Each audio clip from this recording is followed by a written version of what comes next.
আসসালামু আলাইকুম প্রিয় দর্শক, আপনাদেরকে শুভেচ্ছা আমন্ত্রণ জানাচ্ছি চ্যানেলের সংবাদে। আর এখনকার সংবাদ নিয়ে আপনাদের সাথে আছি আমি খায়রুল বাশার।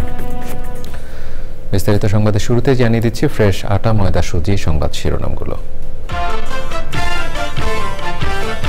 চলতি বছরের শেষ দিকে জাতীয় নির্বাচন হতে পারে বললেন প্রধান উপদেষ্টা। জাপানের রাষ্ট্রীয় গণমাধ্যম এনএইচকের সাথে সাক্ষাৎকার। শেখ হাসিনার পরিবার ও আওয়ামী লীগ নেতাকর্মীদের সম্পদ নষ্ট না করতে প্রধান উপদেষ্টার আহ্বান। ভাঙচুর, আগুন, শক্ত হাতে প্রতিহতের ঘোষণা। বিপিএলে চিটাগং কিংসকে 3 উইকেটে হারিয়ে টানা দ্বিতীয়বার champion Fortune Barishal. Man of the final Tamim, টুর্নামেন্টের সেরা মেহেদী মিরাজ। দেশে নৈরাজ্য সৃষ্টি করলে গণতান্ত্রিক প্রক্রিয়ায় উত্তরণের পথ বাধাগ্রস্ত হবে বলল বিএনপি। দেশবাসীকে ধৈর্য ও শান্তি শৃঙ্খলা রক্ষার আহ্বান। এবং অভিনেত্রী মেহর আফরোজ শাওন ও সোহানা সাবাকে পরিবারের জিম্মায় হস্তান্তর। ডিবি কার্যালয়ে দীর্ঘক্ষণ জিজ্ঞাসাবাদ।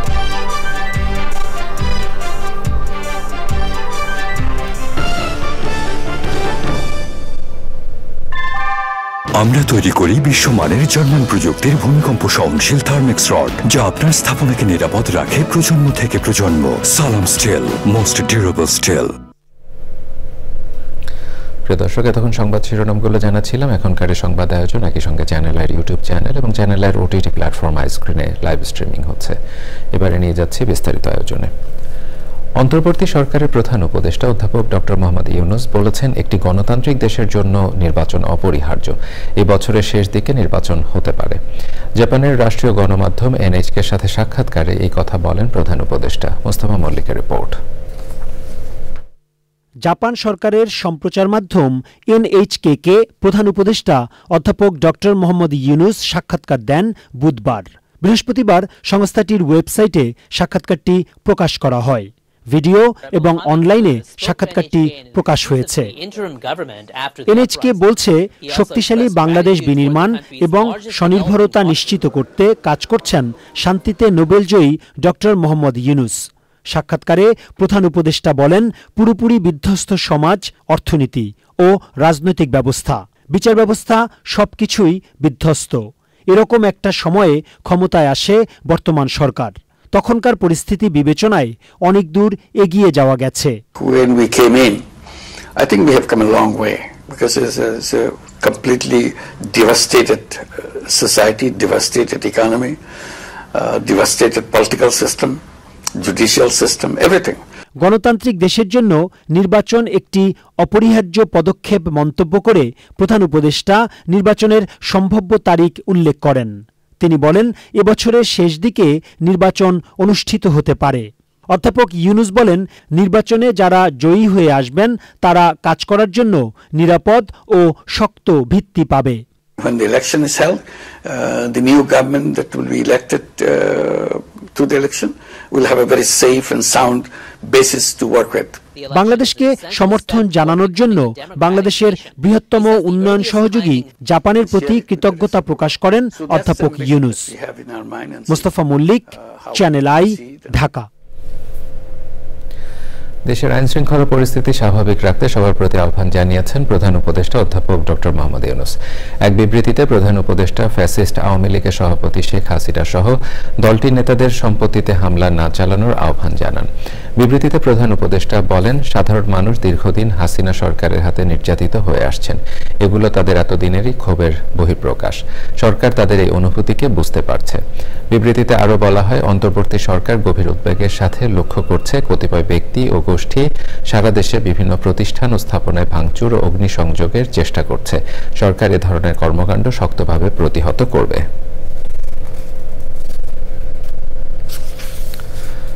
ধানমন্ডি 32 সহ দেশের বিভিন্ন স্থানে ভাঙচুর সহ চলমান পরিস্থিতির জন্য ভারতও আংশিকভাবে দায়ী বলে মন্তব্য করেছেন প্রধান উপদেষ্টা প্রেস উইং এর ডেপুটি প্রেস সচিব আজাদ মজুমদার।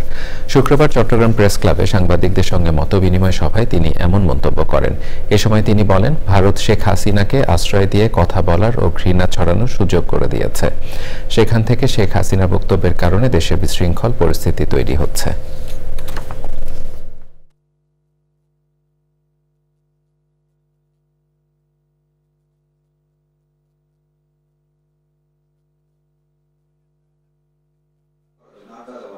বাংলাদেশে এই পরিস্থিতিটা এই মুহূর্তে তৈরি হয়েছে তার জন্য পার্শিয়ালি ভারতও দায়ী, কারণ ভারত আমাদের দেশ থেকে যিনি পালিয়ে গিয়েছেন ওনাকে আশ্রয় দিয়েছে, ওনাকে কথা বলার সুযোগ করে দিয়েছেন, যে কারণে উনি ভারতে বসে ঘৃণা ছড়ানোর সুযোগ পাচ্ছেন।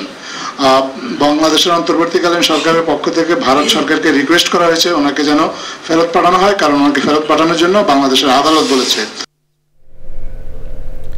এবারে আই স্পোর্টস।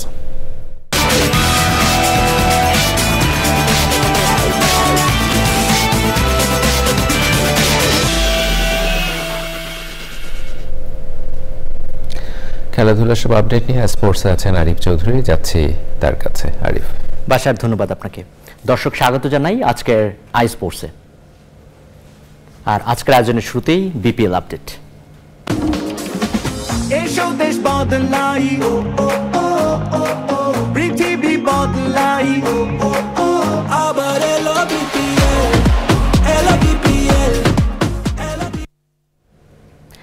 টানা দ্বিতীয়বার বিপিএল এর চ্যাম্পিয়ন হলো ফরচুন বরিশাল। টান উত্তেজনার ফাইনালে চিটাগং কিংসকে 3 উইকেটে হারিয়ে বিপিএল এ নিজেদের দ্বিতীয় শিরোপা জিতে নিল তামিম ইকবালের দল ফরচুন বরিশাল। আগে ব্যাট করে চিটাগং কিংস 194 রানের পুঁজি গড়লেও বরিশালকে আটকে রাখতে পারেননি কিং দলের বোলাররা। দারুণ 50-তে প্লেয়ার অফ দ্য ফাইনাল হয়েছেন ফরচুন বরিশালের অধিনায়ক তামিম ইকবাল ও ব্যাটে বলে আলো ছড়িয়ে টুর্নামেন্ট সেরা হয়েছেন খুলনা টাইগার্সের অধিনায়ক মেহেদী হাসান মিরাজ। রিপোর্টে বিস্তারিত। And going for a single. He's gone. He's a white call. He's all over. And Fortune Borichal. আরেকটি রুদ্ধশ্বাস ফাইনাল চিটাগং কিংসকে হারিয়ে বিপিএলে টানা দ্বিতীয়বার চ্যাম্পিয়ন ফরচুন বরিশাল।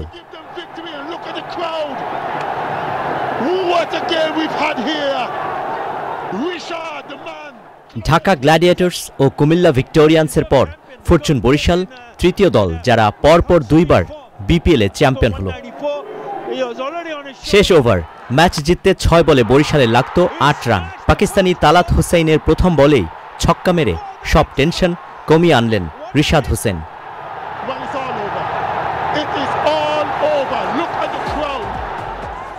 রান আউটের সম্ভাবনা জাগালেও উইনিং রানটা এলো ওয়াইড থেকে।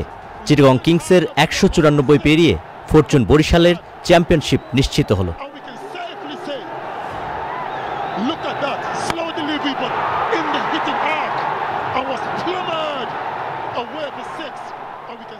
টস জিতে বোলিং নিয়েছিলেন ক্যাপ্টেন তামিম, কিন্তু অবাক করা ব্যাট করে রান তুলে গেলেন চিটাগং কিংসের 2 ওপেনার পারভেজ হোসেন ইমন ও খাজা নাফি। 2 ওপেনারের জুটিতেই 121 রান উঠে গেল। ইমন নট আউট থাকলেন 78 করে, আর নাফির ব্যাটে এলো 66। গ্রাহাম ক্লার্ক 23 বলে করেছেন 44। চিটাগংয়ের স্কোর বোর্ডে জমা হলো 3 উইকেটে 194। জবাব দিতে নেমে পাল্টা আক্রমণ শুরু ক্যাপ্টেন তামিম ইকবালের। 29 বলে 54 করে তামিম ফিরলেও মায়ার্স খেলেন 28 বলে 46, কিন্তু সেখান থেকেই 4 উইকেট শিকার করে কিংসকে ম্যাচে ফেরান শরীফুল ইসলাম, কিন্তু তার বোলিংয়ে শেষ রক্ষা হয়নি। ফরচুন বরিশালকে আটকে রাখা যায়নি। কিংস গ্যালারি স্তব্ধ করে ফরচুন বরিশালের উৎসব হোম অফ ক্রিকেটে।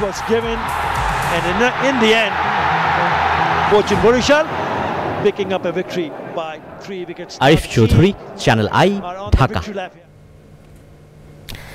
আইসিসি চ্যাম্পিয়ন্স ট্রফি মাঠে গড়ানোর সপ্তাহ দুয়েক আগে প্রকাশ করা হলো টুর্নামেন্টের থিম সং। আয়োজক পাকিস্তানের সঙ্গীত তারকা আতিফ আসলামের গাওয়া থিম সং জিতো বাজি খেলকি আইসিসির অফিসিয়াল ওয়েবসাইটে প্রকাশ করা হয়েছে। গানের দৃশ্যায়নে অংশগ্রহণকারী 8 দেশের জাতীয় পতাকা ছাড়াও আছে পাকিস্তানের সংস্কৃতি, জীবনযাত্রা ও দর্শকদের উচ্ছ্বাস। গানটি প্রযোজনা করেছেন আব্দুল্লাহ সিদ্দিকী এবং লিখেছেন আদনান ঝুল ও আসফান দিয়ার আসাদ। 29 বছর পর পাকিস্তান আইসিসির ফ্ল্যাগশিপ টুর্নামেন্ট আয়োজন করছে।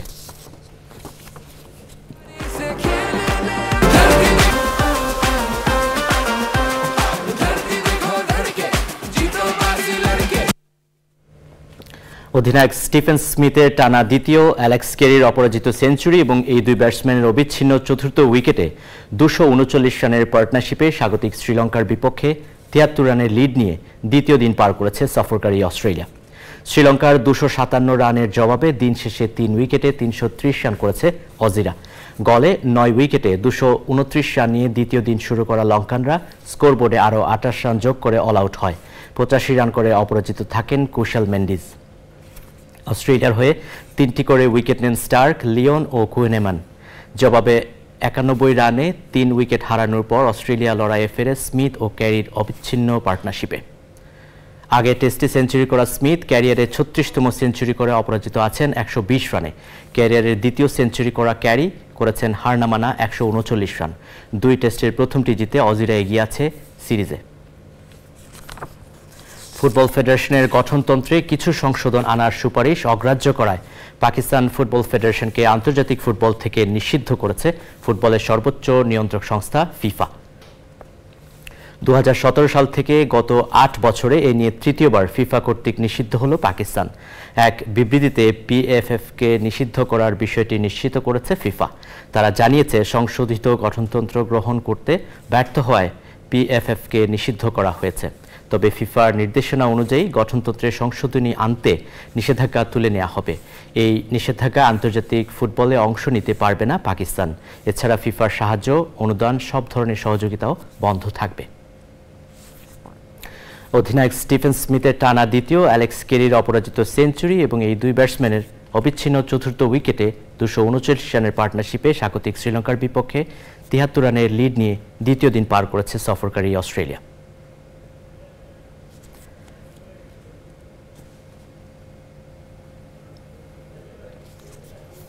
দর্শক, এই ছিল আজকের আইস্পোর্টসে। আপনাদের আবারও ফিরিয়ে নিচ্ছি বাশারের কাছে। ধন্যবাদ আরিফ। উস্কানিমূলক পদক্ষেপে অংশ নিয়ে দেশে নৈরাজ্য সৃষ্টি করলে গণতান্ত্রিক প্রক্রিয়ায় উত্তরণের পথ বাধাগ্রস্ত হবে। উদ্ভূত পরিস্থিতি নিয়ন্ত্রণে দেশবাসীকে ধৈর্য ও শান্তি শৃঙ্খলা রক্ষার আহ্বান জানিয়েছেন বিএনপি স্থায়ী কমিটির সদস্য ও সাবেক সংসদ সদস্য সালাউদ্দিন আহমেদ। শুক্রবার বিকেলে কক্সবাজার বিমানবন্দরে সাংবাদিকদের এ কথা বলেন তিনি।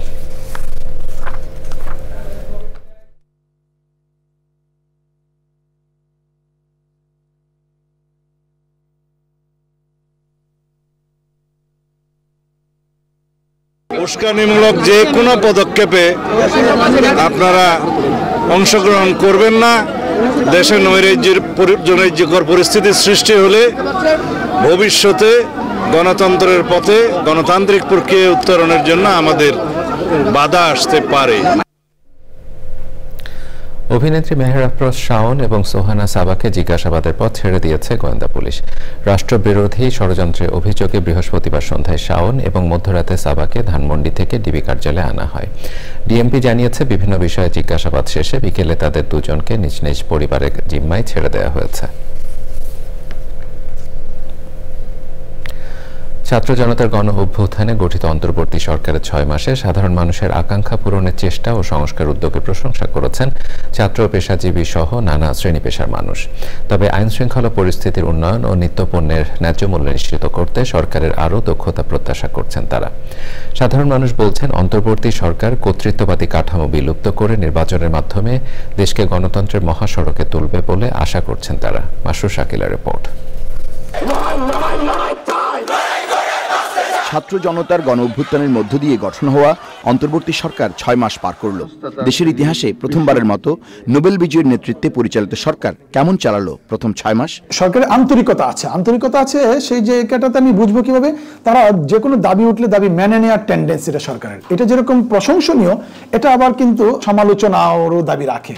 অর্থাৎ যে কোনো দাবি যে কোনো রাস্তায় নেমে পড়ছে আর আমরা জনদুর্ভোগ তৈরি করছে, সেই জিনিসটাকে আমরা কোঅর্ডিনেটেড ওয়েতে যে আমরা মোকাবেলা করব, সরকারের ওই জায়গায় আমার কাছে মনে হচ্ছে একটু বিচক্ষণতা, একটু কোঅর্ডিনেশনের একটু অভাব আছে। এই সরকারের অন্যতম লক্ষ্য হওয়া উচিত গণতান্ত্রিকতায় দেশকে ফিরিয়ে নেওয়া যাওয়া। ইতিমধ্যে এই সরকার অনেকগুলো সংস্কার সাধন করেছে। আপনারা দেখেছেন নির্বাচন কমিশনের সংস্কার হয়েছে, একটা সুন্দর নির্বাচন কমিশন পুনর্গঠন হয়েছে। যাদের নেতৃত্বে গণ অভ্যুত্থান সেই ছাত্ররা বলছেন, এই সরকারের কাছে তাদের প্রধান দাবি একটি ফ্যাসিস্ট কাঠামো মুক্ত ব্যবস্থার নিশ্চয়তা। এই ইন্টারিম গভর্নমেন্টের অনেক পলিটিক্যাল ব্যারিয়ারের সম্মুখীন হতে হচ্ছে, কিন্তু তাও তারা অনেকভাবে চেষ্টা করে যাচ্ছে। তারা অনেক ধরনের সংস্কার কমিশন, যেমন পুলিশ সংস্কার কমিশন, সচিবালয় সংস্কার কমিশন, এগুলোর মাধ্যমে তারা অনেক চেষ্টা করে যাচ্ছে। সংশোধন আনা দরকার। এই সংশোধনটা কোন জায়গায়, যেই জায়গাগুলো আসলে হিট করবে হচ্ছে আমরা সেম সিস্টেমটাই যাতে না যায়। যেহেতু এখন নতুন করে নির্বাচনের একটা প্রেসার ক্রিয়েট হচ্ছে। তবে খেটে খাওয়া মানুষ মনে করেন তাদের জীবন মানে খুব বেশি পরিবর্তন আসেনি। তারা নির্বাচন চান, তবে সবার আগে চান ন্যায্য মূল্যে নিত্যপণ্য। দ্রব্যমূল্যের জিনিসপাতিগুলো যদি একটু কম পাই তাহলে তো আমাদের চলবে। চাউল 80 টাকা, চাউলের দামটা কমাইলে বা ইয়েতে কমাইলে এগুলো লোকজন ভালো হবে। ইউনূস সরকারের সফলতা ব্যর্থতা নিয়ে মানুষের মধ্যে নানা মত থাকলেও বেশিরভাগের প্রত্যাশা ফ্যাসিস্ট কাঠামোমুক্ত রাজনৈতিক ব্যবস্থায় গণতান্ত্রিক নির্বাচন। গণঅভ্যুত্থানের মধ্য দিয়ে নিয়োজিত অন্তর্বর্তীকালীন সরকার প্রত্যাশা ও প্রাপ্তির মধ্যে ফারাক পূর্ণ করতে না পারলেও কিছু কিছু ক্ষেত্রে সফলতা দেখিয়েছে। যেসব সংস্কার প্রস্তাব এসেছে ফ্যাসিস্ট কাঠামোমুক্ত বাংলাদেশের জন্য আগামী দিনে সেসব সংস্কার বাস্তবায়ন করে যদি বাংলাদেশকে দীর্ঘমেয়াদী গণতান্ত্রিক প্রক্রিয়ার হাইওয়েতে তুলে দিতে পারে, তবে এই সরকারকে নির্বাচিত হলো এদেশের মানুষ দীর্ঘদিন মনে রাখবে। মাসুর শাকিল, চ্যানেল আই, ঢাকা। বাংলাদেশ জামাত ইসলামের আমির ডাক্তার শফিকুর রহমান বলেছেন, শেখ হাসিনা পালিয়ে গিয়ে উস্কানি দিয়ে দেশে উত্তপ্ত পরিবেশ সৃষ্টি করতে চায়। সকালে নারায়ণগঞ্জের ওসমানী পৌর স্টেডিয়ামের জেলা ও মহানগর জামাতে ইসলামের জনসমাবেশে প্রধান অতিথির বক্তব্যে তিনি একথা বলেন। তিনি বলেন, দেশের একজন নাগরিকের সব অধিকার পাওয়ার অধিকার আছে, এটাই মুক্তিযুদ্ধের মূল চেতনা। অনুষ্ঠানে সভাপতিত্ব করেন নারায়ণগঞ্জ মহানগরী জামাত ইসলামের আমির মোহাম্মদ আব্দুল জব্বার। তারা পালিয়ে গিয়েও দেশকে অস্থির করার জন্য মাঝে মধ্যে উস্কানিমূলক কর্মকাণ্ড করে থাকে। সেই রকমই একটা উস্কানি 2-1 দিন আগে তারা দিয়েছিলেন। হাজার হাজার মানুষ যারা খুন হলো, গুম হলো, যারা রক্তাক্ত হয়ে পঙ্গু হয়ে এখন হাসপাতালের বেডে কাতরাচ্ছে, সেই সময় আপনারা আবার উস্কানি দেন। এইটা কি বাংলাদেশের মুক্তিপাগল মানুষ সহ্য করবে? সুতরাং উস্কানির কারণে যত পরিবেশ সৃষ্টি হবে তার সমুদয় দায় উস্কানিদাতাদেরকেই নিতে হবে। এমন একটি বাংলাদেশ আমরা গড়ে তুলব ইনশাআল্লাহ, যদি আল্লাহ তাআলা আমাদেরকে সেই শক্তি দান করেন, যদি দেশের মানুষের ভালোবাসা এবং সমর্থনে। আন্তর্জাতিক মানদণ্ড অনুসরণ করে সেবার ধারাবাহিক উন্নয়নে বিশ্ব র্যাঙ্কিংয়ে সবচেয়ে বেশি ধাপ এগিয়েছে বাংলাদেশের ডাক সেবা। একসাথে 51টি ধাপ এগিয়ে 174টি দেশের মধ্যে বাংলাদেশের অবস্থান এখন 68তম, আর দক্ষিণ এশিয়ায় তৃতীয়। শীঘ্রই দেশের ডাক সেবায় যুক্ত হচ্ছে পার্সেল ও ডকুমেন্ট সংগ্রহ করে নির্ধারিত স্থানে পৌঁছে দেওয়ার সেবা। ওবায়দুর রশিদের রিপোর্টে বিস্তারিত। সময়ের পরিক্রমায় অনেকটাই হারিয়ে গেছে ব্যক্তিগত চিঠি আদান প্রদান। পুরনো ব্যস্ততা না থাকলেও দেশে বিদেশে নতুন নতুন সেবা যুক্ত করে কাজ করে যাচ্ছে ডাক অধিদপ্তর। দিনে কর্মব্যস্ততা থাকে কার্যালয়গুলোতে, আর রাতভর চলে মেইল সেন্টারের গ্রাহক সেবা কার্যক্রম। বিশ্ব ডাক সংস্থা তারা একটা র্যাঙ্কিং প্রকাশ করে থাকে। আস্থা, আর একটা হলো পৌঁছানো, আর একটা প্রাসঙ্গিকতা এবং সহনশীলতা। এই 4টা প্যারামিটারে বাংলাদেশ ভালো করার প্রেক্ষিতেই মূলত ডাক বিভাগ, আমাদের ডাক বিভাগ 51 ধাপে গিয়ে আগে ছিল 172, সেখান থেকে এখন 68তম পজিশনে ডাক বিভাগ। ডাক সেবার আধুনিকায়নের কারণে এখন যে কোনো পার্সেল বা ডকুমেন্ট কোথায় কি অবস্থায় রয়েছে সে তথ্য ঘরে বসেই পান সেবা গ্রহীতারা। নতুন নতুন আরও সেবা যুক্ত করার সিদ্ধান্ত নিয়েছে ডাক অধিদপ্তর। ইউপিইউ, ইউনিভার্সাল পোস্টাল ইউনিয়ন থেকে আমরা 50টা গাড়ি পেয়েছি সম্প্রতি। আমরা এই গাড়িগুলো pick up and drop up. আপনারা জানেন যে ই-কমার্স, কমার্স যেগুলো চলে মাসুল তো অনেক বেশি, আমরা ইয়াতে খুব চিপে সেবাটা দিতে পারবো। আমরা কাস্টমারদের সঙ্গে যোগাযোগ করব, মেসেজ দিলে আমরা সেখান থেকে কালেকশন করব এবং আমরা পরবর্তী ডেলিভারি দেব। সেন্ট মার্টিনস, হাতিয়া, সন্দ্বীপ এবং পার্বত্য অঞ্চলের কিছু দুর্গম এলাকা ছাড়া দেশের প্রায় সব এলাকায় একদিনের মধ্যেই পার্সেল বা ডকুমেন্ট পৌঁছে দেওয়া হচ্ছে, আর সর্বোচ্চ 5 কার্যদিবসের মধ্যে সব ধরনের সেবা পেয়ে থাকেন সারা দেশের গ্রাহক। Obaidul Rashid, channel I, Dhaka. এবারে ভাষা মাস ফেব্রুয়ারি।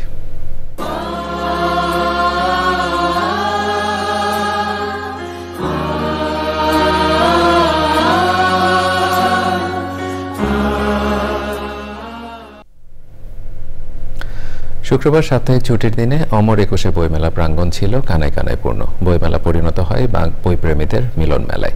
প্রকাশিত হয়েছে নতুন নতুন বই। শিশুদের জন্য ছিল বেলা 11টা থেকে দুপুর 1টা পর্যন্ত শিশু প্রহর। ইফতেখার উদ্দিনের রিপোর্ট। সাপ্তাহিক ছুটির দিনে বেলা 11টায় খুলে যায় বইমেলার গেট। কিছুক্ষণেই মেলা প্রাঙ্গণ পরিপূর্ণ হয়ে যায় বই প্রেমীদের পদচারণায়। অনেকের হাতে বই দেখছি, তবে ঘরে না থেকে সবাই আসুন। আমার বইমেলা আসতে ভালো লাগে। মোড়ক উন্মোচন মঞ্চে উন্মোচন করা হয় নতুন নতুন বই। বইমেলায় নিজেদের বই প্রকাশ করতে পেরে আনন্দিত লেখকরা। যে বইটি আমি লিখেছি সেটা হলো stock market explain by high schooler. আমি বিশ্বাস করি আমাদের বাংলাদেশের তরুণদের এই বইটি পড়লে আপনারা স্টক মার্কেট নিয়ে অনেক কিছু বুঝবেন এবং আমাদের দেশকে আপনারা আপলিফট করার চেষ্টা করতে পারবেন। গল্পের বইয়ের নাম হলো সোনাপুর চা বাগান ও একটি হলুদ শাড়ি। এটা একটা গল্পের বই।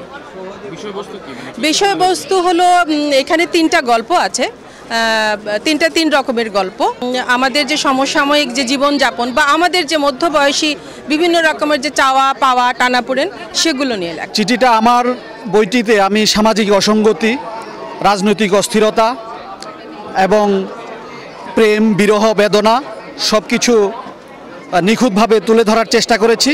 এই জুলাই বিপ্লব মূলত সেটিকে কেন্দ্র করে রচিত, যদিও সেখানে বিপ্লবের কবিতা, প্রেমের কবিতা, দেশপ্রেমের কবিতা এবং নানা ধরনের কবিতা আছে। এবং আরেকটি লীলাবতীর ঘাট, সেটিও কবিতার বই। অমর একুশে বইমেলার 7ম দিনে নতুন প্রকাশিত বইয়ের সংখ্যা 300 ছাড়িয়েছে। Iftekhar Uddin, channel I, Dhaka. অন্তর্বর্তী সরকার কোনো ধরনের মব জাস্টিসে বিশ্বাস করে না। পুলিশ ও আইনশৃঙ্খলা বাহিনী এ বিষয়ে সতর্ক আছে বলে জানিয়েছেন সংস্কৃতি বিষয়ক উপদেষ্টা মোস্তফা সরোয়ার ফারুকী। অমর একুশে বইমেলায় চীনা রাষ্ট্রদূতের সাথে চাইনিজ বুক স্টল উদ্বোধনে এসে তিনি কথা বলেন। এ সময় চীনা রাষ্ট্রদূত বলেন, আগামীতে চীন স্বাস্থ্য, সংস্কৃতি, বাণিজ্য সহ নানা খাতে সহযোগিতা অব্যাহত রাখবে।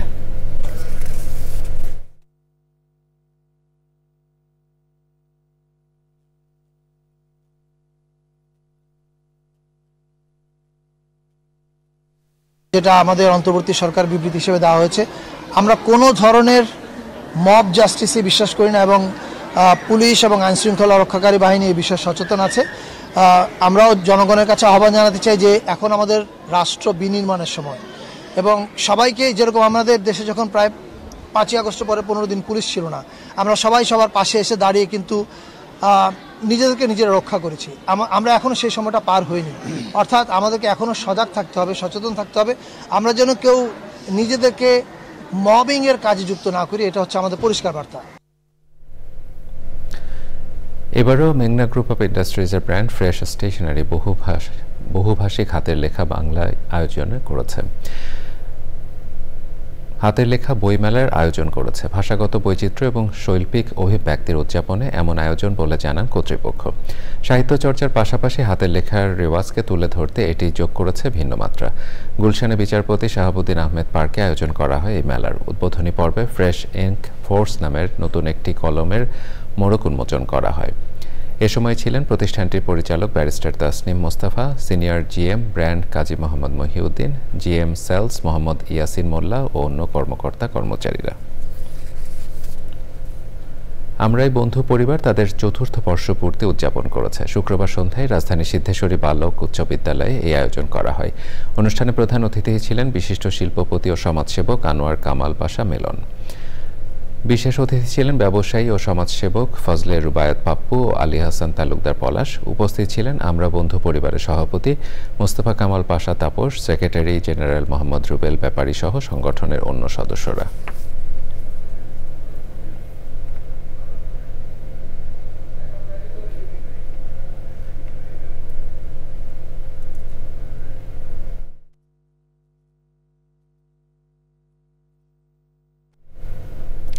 রাজধানী ধানমন্ডির একটি কনভেনশন সেন্টারে অনুষ্ঠিত হয়েছে মেরি কুরি স্কুলের 3 দশক পূর্তি উৎসব ও অ্যালুমনাই মিট 2025।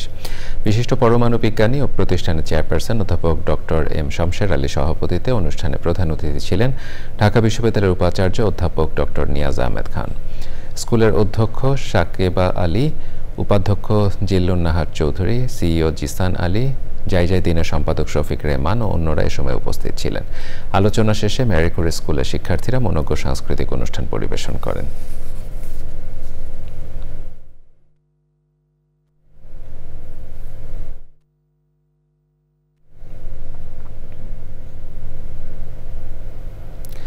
জাতীয় নাগরিক কমিটির মুখ্য সংগঠক সার্জিস আলম বলেছেন, পরিবারতন্ত্র ব্যক্তিকেন্দ্রিক রাজনীতির উপর সাধারণ মানুষ বিরক্ত, তাই দলের ভেতরেও গণতন্ত্র চর্চার উদ্যোগ নিতে হবে।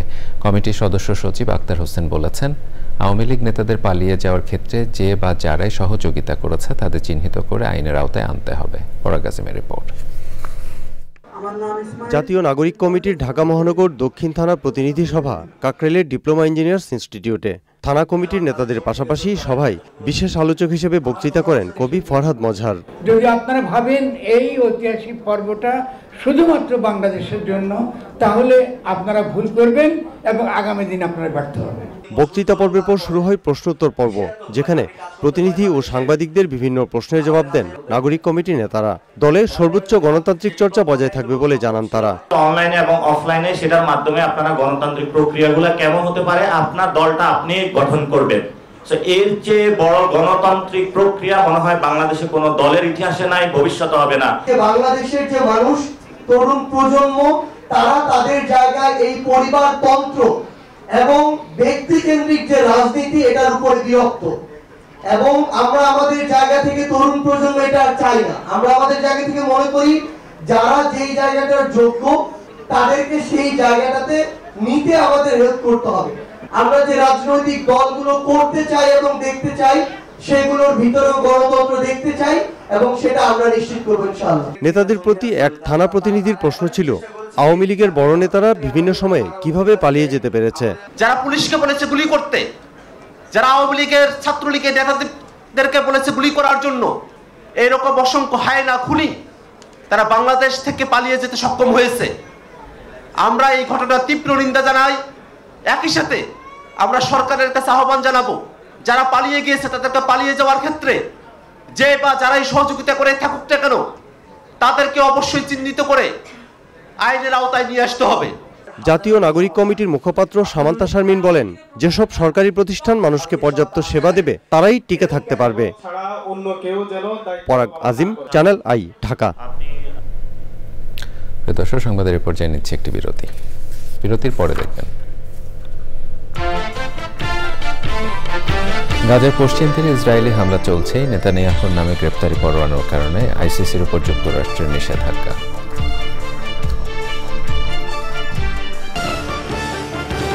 প্রিয় দর্শক, আবার আমন্ত্রণ জানাচ্ছি চ্যানেল আই সংবাদে। নারায়ণগঞ্জের ফতুল্লা থানা স্বেচ্ছাসেবক দলের যুগ্ম আহ্বায়ক মামুন হোসেনকে গুলি করে হত্যা করেছে দুর্বৃত্তরা। শুক্রবার ভোরে ফতুল্লা পূর্ব লালপুর রেললাইন এলাকায় তার ইট বালু ব্যবসা প্রতিষ্ঠানের সামনে তাকে গুলি করে হত্যা করা হয়। মামুন ওই এলাকার মৃত সমন আলী ব্যাপারীর ছেলে। প্রতিষ্ঠানের ম্যানেজার আজাদ মিয়া জানান, রাত 2টায় ইট বালু সিমেন্ট লোড আনলোড শেষে বাসায় চলে যান মামুন। ভোর 4:45টায় তাকে বাসা থেকে মোবাইল ফোনে প্রতিষ্ঠানের সামনে ডেকে এনে গুলি করে দুই যুবক পালিয়ে যায়। পরে তার চিৎকারে আশেপাশের লোকজন এসে তাকে উদ্ধার করে খানপুর 300 শয্যা হাসপাতালে নিয়ে গেলে কর্তব্যরত চিকিৎসক তাকে মৃত ঘোষণা করে। ফতুল্লা মডেল থানার উপপরিদর্শক কামাল মিয়া জানান, নিহতের মরদেহ উদ্ধার করে ময়নাতদন্তের জন্য নারায়ণগঞ্জ জেনারেল হাসপাতালে মর্গে পাঠানো হয়েছে। হত্যার সাথে জড়িতদের শনাক্ত ও গ্রেপ্তারের জন্য পুলিশের একাধিক টিম কাজ করছে। ধারণা করা হচ্ছে পূর্বশত্রুতার জেরে এই হত্যাকাণ্ড। পার্বত্য এলাকায় যারা লুকিয়ে থেকে সন্ত্রাসী কর্মকাণ্ড করছে তাদের স্বাভাবিক জীবনে ফিরে আসার আহ্বান জানিয়েছেন অন্তর্বর্তী সরকারের নৌপরিবহন, শ্রম ও কর্মসংস্থান মন্ত্রণালয়ের উপদেষ্টা অবসরপ্রাপ্ত brigadier general doctor M Sakhawat Hossain. শুক্রবার দুপুরে বান্দরবান সদরের বৌদ্ধ অনাথালয় পরিদর্শন শেষে এই মন্তব্য করেন তিনি। এ সময় উপদেষ্টা সবাইকে মিলে সমস্যার মূল খুঁজে সমাধান করার আহ্বান জানান।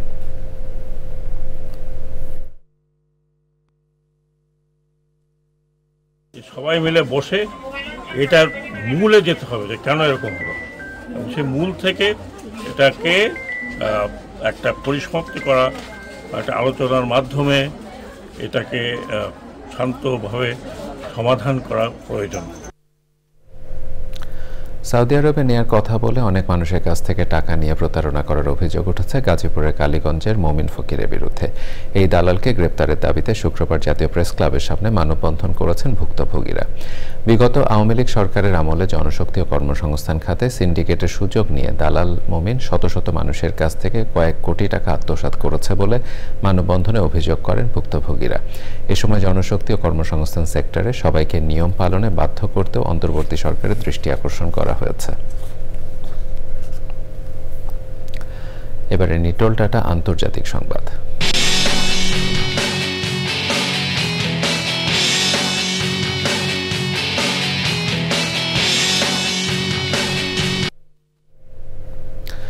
ইসরায়েলের প্রধানমন্ত্রী বেনিয়ামিন নেতানিয়াহুর বিরুদ্ধে গ্রেপ্তারি পরোয়ানা জারির কয়েক মাস পর আন্তর্জাতিক অপরাধ আদালত আইসিসির বিরুদ্ধে নিষেধাজ্ঞা জারি করেছে যুক্তরাষ্ট্র।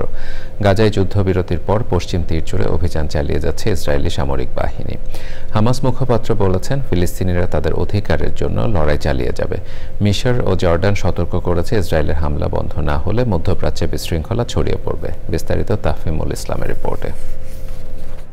গাজায় যুদ্ধ পরিস্থিতি কিছুটা অবসান হলেও পশ্চিম তীর জুড়ে অভিযান চালিয়ে যাচ্ছে ইসরায়েলি সামরিক বাহিনী। ফিলিস্তিনি পরিবারগুলোকে বাড়িঘর ছেড়ে যেতে বাধ্য করা হচ্ছে। ইসরায়েলের প্রধানমন্ত্রী বেনিয়ামিন নেতানিয়াহু ওয়াশিংটন সফরের পরেই আন্তর্জাতিক অপরাধ আদালত আইসিসির বিরুদ্ধে নিষেধাজ্ঞা জারি সংক্রান্ত নির্বাহী আদেশে সই করেছেন ট্রাম্প। গত বছর নেতানিয়াহুর বিরুদ্ধে গ্রেপ্তারি পরোয়ানা জারি করেছিল আইসিসি। আন্তর্জাতিক অপরাধ আদালতের উপর নিষেধাজ্ঞা আরোপের জন্য ট্রাম্পের নির্বাহী আদেশকে স্বাগত জানিয়ে ইসরায়েলের প্রধানমন্ত্রী নেতানিয়াহু ট্রাম্পকে ধন্যবাদ জানিয়েছেন। আন্তর্জাতিক অপরাধ আদালতের উপর নিষেধাজ্ঞা আন্তর্জাতিক ফৌজদারির বিচার ব্যবস্থার জন্য হুমকি বলে মনে করে ইউরোপীয় ইউনিয়ন। বিভিন্ন দেশ, মানবাধিকার সংস্থা এবং আন্তর্জাতিক সংস্থাও এতে উদ্বেগ জানিয়েছে। যুদ্ধ শেষ হওয়ার পর গাজাকে ইসরায়েল যুক্তরাষ্ট্রের কাছে হস্তান্তর করবে বলে ডোনাল্ড ট্রাম্পের মন্তব্য করার পর বিশ্বজুড়ে সমালোচনা তীব্র হয়ে উঠেছে। জাতিসংঘ, আরব বিশ্ব এবং বিশ্ব নেতারা এই পরিকল্পনাকে জাতিগত নিধন হিসাবে সতর্ক করেছেন। গাজা উপত্যকা থেকে ফিলিস্তিনিদের স্বেচ্ছায় অন্য দেশে চলে যাওয়ার প্রস্তুতি নিতে ইসরায়েলি সেনাদের নির্দেশ দিয়েছেন দেশটির প্রতিরক্ষামন্ত্রী। গাজায় যুক্তরাষ্ট্রের সেনা পাঠানোর সম্ভাবনা ডোনাল্ড ট্রাম্প নাকচ করে দেওয়ার পর এই নির্দেশনা দিয়েছেন ইসরায়েল। হামাস মুখপাত্র বলছেন, আন্তর্জাতিক সম্প্রদায় তাদের সাথে থাকবে, তবে না থাকলেও তারা প্রতিরোধ গড়ে তুলবে। তারা তাদের অধিকার নিশ্চিত করার লড়াই ছেড়ে যাবে না। তাফহিমুল ইসলাম, চ্যানেল আই। এবারে আইসক্রিন সাংস্কৃতিক সংবাদ।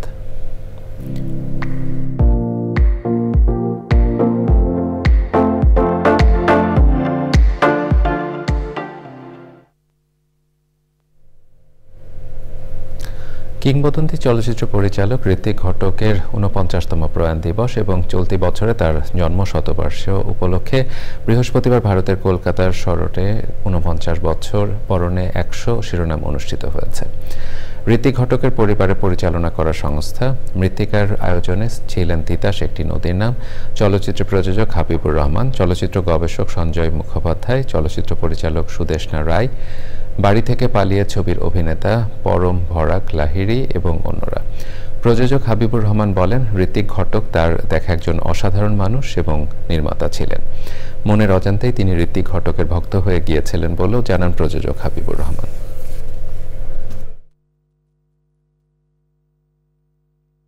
বোম্বে যাবে, আমি সঙ্গে মানে যেখানেই উনি গেছেন, বোম্বে, সাঁইথিয়া, শান্তিনিকেতন, আমি সবখানে ওনার সঙ্গে গেছি। এবং একদিন রাত্রে, সেটা পরে জানলাম, সারা রাত্র উনি রামকিঙ্কর ব্রিজের সঙ্গে কাটালেন। আমিও ওনার সঙ্গে সারা রাত্র ওই কুড়ে ঘরেই ছিলাম। পরে আমি জানলাম আমি রামকিঙ্কর ব্রিজের সঙ্গে ছিলাম। শিল্প, সাহিত্য এবং সংস্কৃতি অঙ্গনের প্রথিতযশা ব্যক্তিদের অংশগ্রহণে ঢাকা স্টোরি টেলার্সের আয়োজনে চিত্র প্রদর্শন উদ্বোধন হলো রাজধানী গুলশানের আলোকি গ্রিন হাউসে। দ্য স্টোরি অফ আর্ট নামে এই যৌথ চিত্র প্রদর্শনী থেকে সংগ্রহ করা অর্থ গ্রামীণ সুবিধাবঞ্চিত শিশুদের শিক্ষা খাতে ব্যয় করা হবে বলে জানান আয়োজকরা। বাংলাদেশের স্বনামধন্য চিত্রশিল্পীদের ছবির এই প্রদর্শনী চলবে ৮ থেকে ১৩ ফেব্রুয়ারি পর্যন্ত। প্রতিদিন সকাল ১১টা থেকে রাত ১০টা পর্যন্ত।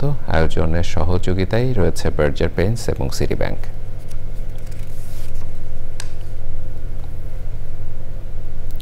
এবারে কৃষি সংবাদ।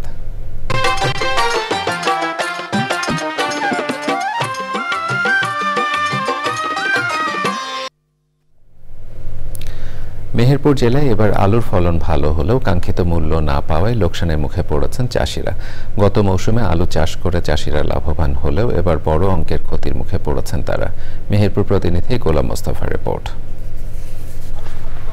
কৃষি বিভাগের হিসাবে মেহেরপুর জেলায় এবার আলুর আবাদ হয়েছে প্রায় 1200 হেক্টর জমিতে। আবহাওয়া ভালো থাকায় এবার আলুর ফলনও ভালো হয়েছে। বিঘা প্রতি 60 থেকে 70 মণ পর্যন্ত ফলন পাচ্ছেন চাষিরা। কিন্তু তেলের দাম বৃদ্ধি সহ আলু আবাদের আনুষঙ্গিক খরচ বেড়ে যাওয়ায় কাঙ্ক্ষিত মূল্য না পাওয়ায় চাষিরা হতাশ। আলু আমাদের চাষে ফলন ভালো, কিন্তু দামের বেলায় নেই। 10 টাকা কেজি আমাদের আলু বেচতে হয়েছে, 60,000 টাকা খরচ করে 30,000 টাকা আমাদের জমিছে। এই যে আলু আমরা যখন কিনে খাওয়ার সময় হয় তখন আমরা 60 টাকা প্লাস কিনে খাই, 70 টাকা 80 টাকা পর্যন্ত কিনে খাই। কিন্তু আমরা নিজেরা উৎপাদন করে আলু বিক্রি করি 12 টাকা 13 টাকা, মানে এতে আমাদের বীজ খরচ হয় না। যদি আমাদের এই মুহূর্তে আমাদের নিজের যদি কোল্ড স্টোর থাকতো, হিমাঘর থাকতো, তাহলে তো আমি এটা সংরক্ষণ করে পরবর্তীতে বিক্রি করতে পারতাম। আমাদের যদি নিজস্ব কোল্ড স্টোর থাকতো আমরা সেখানে রাখতে পারতাম, আমাদের তো সেটাও নেই। আমরা রাখবো কোন জায়গায়? সরকার যদি আমাদের একটু হেল্প করতো তাহলে আমরা একটু ভালো থাকতে পারতাম। জমি এলাকায় যে বিঘা প্রতি 20,000 টাকা কন্ট্রাক্ট দিতে হবে, এখন জমি এলাকা আলু তোলার পরে বলতে টাকা দিতে হবে। এখন আর ওই টাকা কিভাবে ব্যবস্থা করে? চাষিরা বলছেন উৎপাদিত আলু সংরক্ষণের জন্য কোল্ড স্টোরের ব্যবস্থা করলে আলু সংরক্ষণ করে পরবর্তীতে বিক্রি করে লাভবান হতে পারতেন তারা। এবার আবহাওয়া অনেকটা ভালো আছে এবং কৃষকরা যত্নশীল কৃষকদেরকে আমাদের পরামর্শ নিয়ে তারা উৎপাদন করছে। আলুর উৎপাদন ভালো। আমরা চেষ্টা করছি যে আলুর উৎপাদন বাড়িয়ে তারা যাতে লাভটা ক্ষতির মধ্যে না পড়ে, যাতে তারা পুষিয়ে নিতে পারে, সেই জন্য আমরা কৃষি বিভাগ সবসময় সচেষ্ট। কৃষি বিভাগ বলছে আলুর ফলন ভালো হওয়ায় সংরক্ষণের ব্যবস্থা করলে চাষিরা লাভবান হবেন। মেহেরপুর থেকে গোলাম মোস্তফা, চ্যানেল আই। এবারে প্রকৃতি সংবাদ।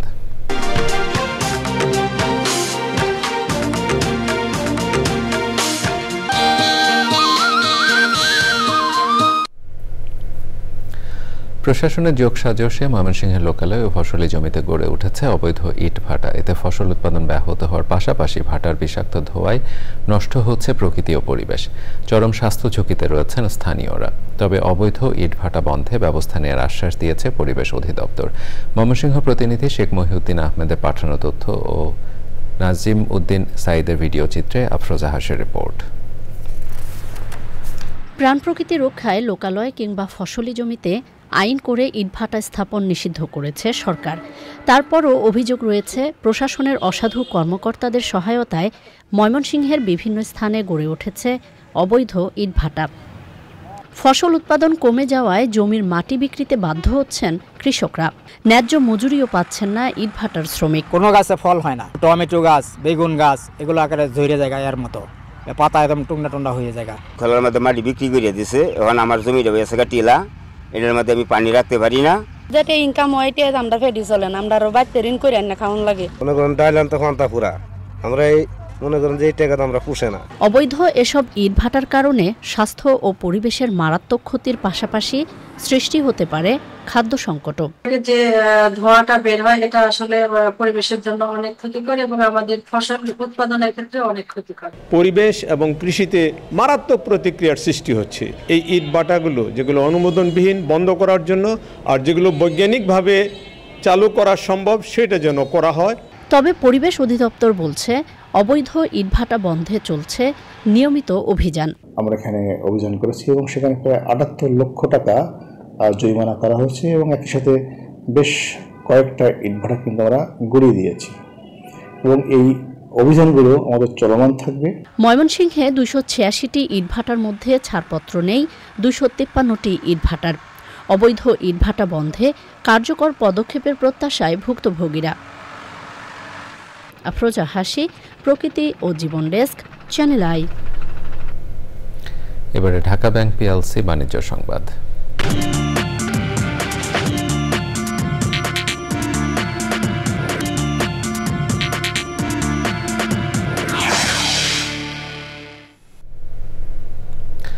কক্সবাজারের হোটেল সি প্যালেসে হয়েছে স্কয়ার ফুডস অ্যান্ড বেভারেজের বার্ষিক বিক্রয় সম্মেলন 2025। সম্মেলনে ছিলেন স্কয়ার গ্রুপের chairman Samuel S Chowdhury, square ফার্মাসিউটিক্যালসের ম্যানেজিং ডিরেক্টর তপন চৌধুরী এবং স্কয়ার ফুড অ্যান্ড বেভারেজের ম্যানেজিং ডিরেক্টর অঞ্জন চৌধুরী। প্রতিষ্ঠানের ঊর্ধ্বতন কর্মকর্তারা এ সময় উপস্থিত ছিলেন। স্কয়ার গ্রুপের প্রতিষ্ঠাতা স্যামসান এই চৌধুরীর ১০০তম জন্মবার্ষিকী স্মরণ করার মাধ্যমে সম্মেলন শুরু হয়। সম্মেলনে স্কয়ার ফুড অ্যান্ড বেভারেজের 7টি নতুন পণ্য বাজারে আনার ঘোষণা দেওয়া হয়।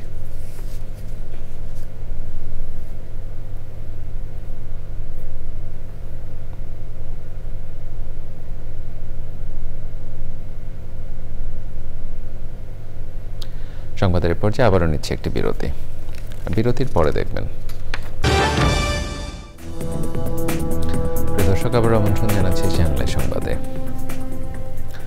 বাজারে আবারও সয়াবিন তেলের সংকট দেখা দিয়েছে। বেশিরভাগ দোকানে বোতলজাত সয়াবিন তেল পাওয়া যাচ্ছে না। খোলা তেলের দাম বেড়ে 200 টাকা ছাড়িয়েছে। তবে তেল ছাড়া পবিত্র রমজান মাসকে সামনে রেখে নিত্য পণ্যের বাজারে কিছুটা স্বস্তি মিলেছে। সাদি মাহমুদের রিপোর্ট। দেশে ভোজ্য তেলের বাজারে আবারও অস্থিরতা দেখা দিয়েছে।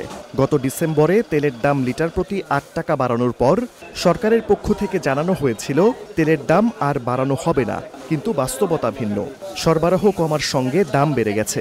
তেল আনতে গেলে তেলের সাথে চাল দেয়, ডাল দেয়, হ্যাঁ, এগুলো এখন আমরা যদি কাস্টমারে বলি কাস্টমার নিষেধ করে, কাস্টমার নিতে রাজি না। কারণ এই তেলটা শর্ট, এর জন্য খোলা তেলের দাম বাড়ায় দিচ্ছে। তেলের জন্য যা গেলে ওনারা আমাদের থেকে আমার কাছে চাউল দেয়, তারপরে যায় ডাউল দেয়, এই জন্য আমরা তেল আনতে বাধ্য হই না। একমাত্র তেলটার মধ্যে কারসাজি, এটা কেন, কি কারণে, কারা করতেছে, এদেরকে ধরে আমি মনে করি ব্রিজের লগে টাঙায় রাখা উচিত। রমজান মাস সামনে রেখে নিত্য পণ্যের সরবরাহ বেড়েছে। রাজধানীর কারওয়ান বাজার ঘুরে দেখা গেল ছোলা, চিনি ও বিভিন্ন ধরনের ডালের দাম স্বাভাবিক রয়েছে। চিনির দাম একটু বর্তমান কম, গত বছরের থেকে। মসুর ডালের দাম কম, ছোলার দামও কম, খেসারি ডালের দাম কম, প্রত্যেকটা প্রোডাক্টের দামই এবার কম আমি দেখতেছি, কিন্তু তেলের দামটা খুব ক্রাইসিস। ভোগান্তি তো হয় আসলে, দেখা যায় যে প্রতি রোজার মধ্যে আমাদের সব এই রোজার আইটেমগুলো বিশেষ করে অনেক বেশি আমাদের দাম দিয়ে কিনতে হয়।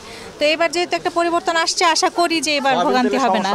প্রতিবারে রমজান মাসে যে সমস্যাটা হয়, এখন আমার মনে হয় সমস্যাটা হবে, কারণ এখনই তো তেল নাই। গত কয়েক সপ্তাহের মতো চলতি সপ্তাহেও সবজির বাজার যথারীতি স্বস্তিদায়ক।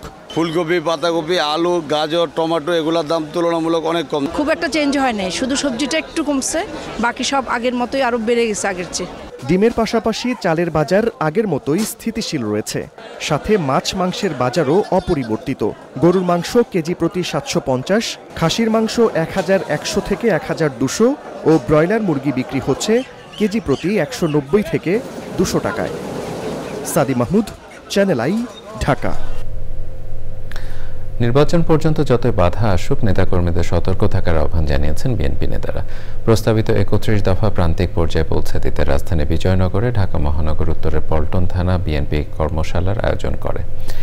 মহানগর সহ বিএনপির সিনিয়র নেতারা অংশ নেন কর্মশালায়। দলের ভেতরে অনুপ্রবেশকারীদের ব্যাপারেও সবাইকে সচেতন হতে বলেছেন দলের নেতারা।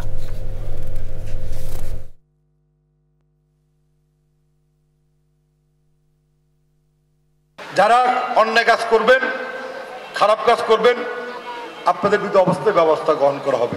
তিরস্কৃত হবেন আপনারা, আপনাদের বিরুদ্ধে শাস্তিমূলক ব্যবস্থা গ্রহণ করা হবে। আর যারা ভালো কাজ করবেন, অবশ্যই এই দল আপনাকে পুরস্কৃত করবে। যে কোনো সময় যে কোনো ডাক আসবে, আমরা রাজপথে অবস্থান করার জন্য প্রস্তুত রয়েছি ইনশাআল্লাহ। আমাদের লক্ষ্য জনগণের অধিকার জনগণকে ফিরিয়ে দেওয়া, একটা সুষ্ঠু, সঠিক, নিরপেক্ষ নির্বাচনের মাধ্যমে। প্রিয় দর্শক, সংবাদের পর্যায়ে আবারও নিচ্ছে একটি বিরতি। বিরতির পরে দেখবেন ভ্যালেন্সিয়াকে 5-0 গোলে হারিয়ে কোপা দেল রে ফুটবলের সেমিফাইনালে বার্সেলোনা তেরেসের হ্যাটট্রিক।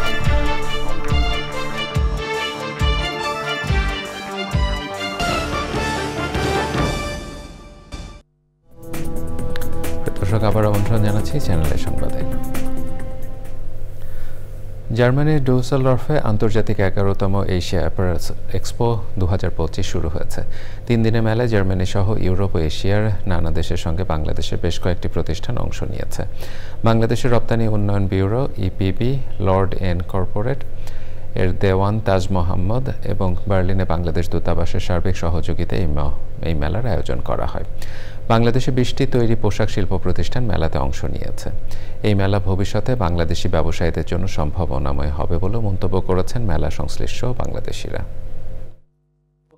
11 বছর ধরে এটা বার্লিনে হয়েছিল, তবে আমরা বাংলাদেশ দূতাবাসের পক্ষ থেকে আমরা চেয়েছিলাম যে আমাদের এই একটা ডাইভার্সিফাইড একটা লোকেশন, যেটা আমাদের যারা এক্সিবিটর যারা আছেন তাদেরকে একটু ডিফারেন্ট বায়ার্স এবং ডিফারেন্ট লোকেশনের একটু একটা ব্যবস্থা করে দেওয়ার জন্য। আমরা বাংলাদেশের চরের মেয়েদেরকে নিয়ে কাজ করি, গাইবান্ধা রংপুর কুড়িগ্রাম জেলার, এবং আমরা এখানে আসলে যেটা করি আমরা পিওর সব সিল্ক অ্যান্ড কটন মানে সুতা নিয়ে কাজ করছি। তো এবারকে আমরা মেলায় এসেছিলাম, এটা আমার first experience, but so far good. আমরা ভালো রেসপন্স পাচ্ছি, আশা করছি আরো কাস্টমার্স বায়ার্স তারা ভিজিট করছে। আমরা নিয়মিত প্রোডাক্ট ডেভেলপ করি এবং যেগুলা বর্তমান সময়ে যেগুলো চাহিদা সেগুলো নিয়ে কাজ করছি। এবারে খেলার খবর। একার মুখোমুখি হচ্ছে ফাইনালের টিকেটের লড়াই। প্রিয় দর্শক, এর সাথে সংবাদের শেষ ভাগে আমরা যাবার আগে ফ্রেশ আটা ময়দা সুজি সংবাদ শিরোনামগুলো জানিয়ে দিচ্ছি আরও একবার। চলতি বছরের শেষ দিকে জাতীয় নির্বাচন হতে পারে বললেন প্রধান উপদেষ্টা। জাপানের রাষ্ট্রীয় গণমাধ্যম এনএইচকের সাথে সাক্ষাৎকার। শেখ হাসিনার পরিবার ও আওয়ামী লীগ নেতাকর্মীদের সম্পদ নষ্ট না করতে প্রধান উপদেষ্টার আহ্বান। ভাঙচুর আগুন শক্ত হাতে প্রতিহতের ঘোষণা।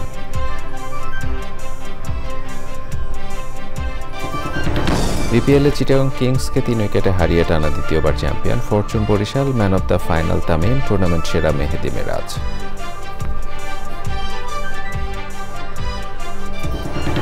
দেশে নৈরাজ্য সৃষ্টি করলে গণতান্ত্রিক প্রক্রিয়ায় উত্তরণের পথ বাধাগ্রস্ত হবে বলল বিএনপি। দেশবাসীকে ধৈর্য ও শান্তি শৃঙ্খলা রক্ষার আহ্বান। এবং অভিনেত্রী মেহের আফরোজ শাওন ও সোহানা সাবাকে পরিবারের জিম্মায় হস্তান্তর। ডিবি কার্যালয়ে দীর্ঘক্ষণ জিজ্ঞাসাবাদ।